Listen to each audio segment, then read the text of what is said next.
कर्नाटक में अचानक सत्ता की कुर्सी हिलती है। मुख्यमंत्री अपना इस्तीफा सौंपते हैं, लेकिन इसका सबसे बड़ा राजनीतिक भूचाल 1000 किलोमीटर दूर छत्तीसगढ़ में आ जाता है। 2018 का वो ढाई साल का फॉर्मूला जिसे कांग्रेस दफना चुकी थी, वो एक बार फिर जिंदा हो गया है और इस बार आमने सामने है बीजेपी का सोशल मीडिया पोस्ट और पूर्व सीएम बघेल का गुस्सा। नमस्कार, उज्जवल भूमि में आपका स्वागत है और मैं हूं अभिषेक दुबे।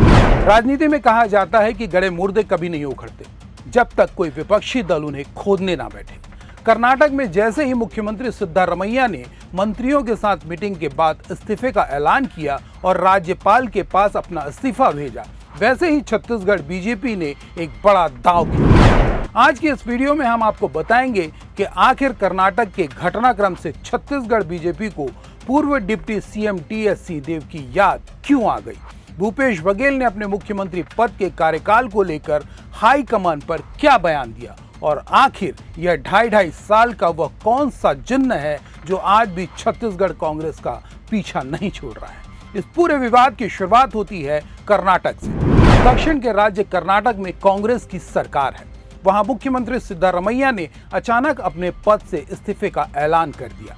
राज्यपाल के बेंगलुरु से बाहर होने के कारण उन्होंने अपना इस्तीफा राज्यपाल के प्राइवेट सेक्रेटरी को सौंप दिया। जैसे ही यह खबर राष्ट्रीय मीडिया में छाई, छत्तीसगढ़ बीजेपी के सोशल मीडिया वॉरियर्स एक्टिव हो गए। बीजेपी ने तुरंत एक्स और फेसबुक पर एक पोस्ट किया जिसने कांग्रेस के जख्मों पर नमक छिड़कने का काम किया। बीजेपी ने पूर्व उप मुख्यमंत्री टीएस सिंहदेव का जिक्र करते हुए लिखा, कर्नाटक में सीएम तो बदल गया, लेकिन छत्तीसगढ़ में ढाई साल वाले फार्मूले में टीएस बाबा के साथ घोर अन्याय हुआ था। यह पोस्ट एक सीधा राजनीतिक तीर था जिसका मकसद कांग्रेस की पुरानी अंदरूनी गुटबाजी को हवा देना और यह साबित करना था कि कांग्रेस अपने ही बड़े नेताओं से किए वादे पूरे नहीं करती। बीजेपी का यह पोस्ट जैसे ही वायरल हुआ, पूर्व मुख्यमंत्री भूपेश बघेल का गुस्सा फूट पड़ा। भूपेश बघेल जो 5 साल तक ढाई साल के सवालों से जूझते रहे, उन्होंने मीडिया में अपना बयान दिया। उन्होंने बीजेपी पर नफरत और भ्रम फैलाने का आरोप लगाते हुए कहा, जिस दिन मैं मुख्यमंत्री बना था उसी दिन से यह सवाल पूछा जा रहा था कि क्या मैं 2.5 साल बाद पद छोड़ दूंगा। मेरा हमेशा एक ही जवाब था कि जिस दिन हाईकमान कहेगा उसी दिन इस्तीफा दे दूंगा, लेकिन 5 साल तक ऐसा कोई भी निर्देश मुझे नहीं मिला।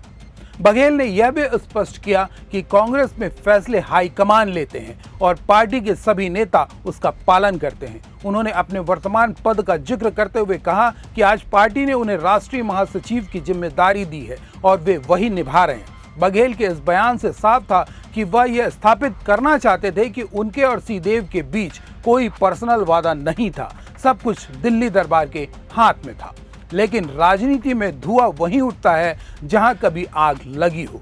आइए समझते हैं यह ढाई साल का फार्मूला आखिर था क्या। साल 2018 छत्तीसगढ़ विधानसभा चुनाव में कांग्रेस ने 90 में से 68 सीटें जीतकर ऐतिहासिक जीत दर्ज की थी, लेकिन जीत के बाद सीएम कुर्सी को लेकर भारी पेच फंसा। भूपेश बघेल और टीएस सिंहदेव दोनों मुख्यमंत्री पद के प्रबल दावेदार थे। उस समय राजनीतिक गलियारों में यह बात आग की तरह फैली कि दिल्ली हाईकमान ने यह तय किया है कि पहले 2.5 साल भूपेश बघेल मुख्यमंत्री रहेंगे और उसके बाद अगले 2.5 साल के लिए कुर्सी टीएस सिंहदेव को सौंप दी जाएगी। लेकिन 5 साल बीत गए, भूपेश बघेल ही मुख्यमंत्री बने रहे। इस दौरान कई बार सिंहदेव खेमे ने दिल्ली के चक्कर काटे, लेकिन कुर्सी नहीं मिली। अंत में 2023 के चुनाव से ठीक पहले डैमेज कंट्रोल के रूप में टीएस सिंहदेव को उप मुख्यमंत्री बनाया गया, लेकिन तब तक बहुत देर हो चुकी थी। कांग्रेस सत्ता गंवा बैठी और बीजेपी ने वापसी कर ली। भले ही कांग्रेस आज सत्ता में नहीं है, लेकिन बीजेपी ढाई साल का जिक्र करके टीएस सिंहदेव के समर्थकों को यह याद दिलाना चाहती है कि उनके नेता के साथ धोखा हुआ था। दूसरी तरफ भूपेश बघेल का तुरंत जवाब देना यह दर्शाता है कि यह मुद्दा आज भी उनके लिए एक दुखती रग है। कर्नाटक में सिद्धारमैया और डीके शिवकुमार के बीच जो सत्ता संघर्ष चला, वो बिल्कुल छत्तीसगढ़ के भूपेश बाबा एपिसोड की कॉपी लगता है। कर्नाटक के राजनीतिक बदलाव ने छत्तीसगढ़ में एक पुराने अध्याय को फिर से खोल दिया है। बीजेपी इसे कांग्रेस के अंदरूनी विवाद और वादा खिलाफी से जोड़कर हमला कर रही है, तो कांग्रेस इसे विपक्ष की भ्रम फैलाने वाली रणनीति बता रही है। लेकिन इस पूरी बहस में एक बात साफ है कि 2.5 साल का यह जिन्न कांग्रेस की राजनीति में इतनी आसानी से शांत नहीं होती। कर्नाटक के इस घटनाक्रम और छत्तीसगढ़ बीजेपी के दावों पर आपकी क्या राय है? क्या आपको लगता है कि 2018 में टीएस सिंहदेव के साथ सचमुच मुख्यमंत्री पद को लेकर अन्याय हुआ था? अपनी राय नीचे कमेंट बॉक्स में जरूर लिखें। देश और प्रदेश की हर राजनीतिक खबर के विश्लेषण के लिए चैनल को सब्सक्राइब करना ना भूलें। नमस्कार।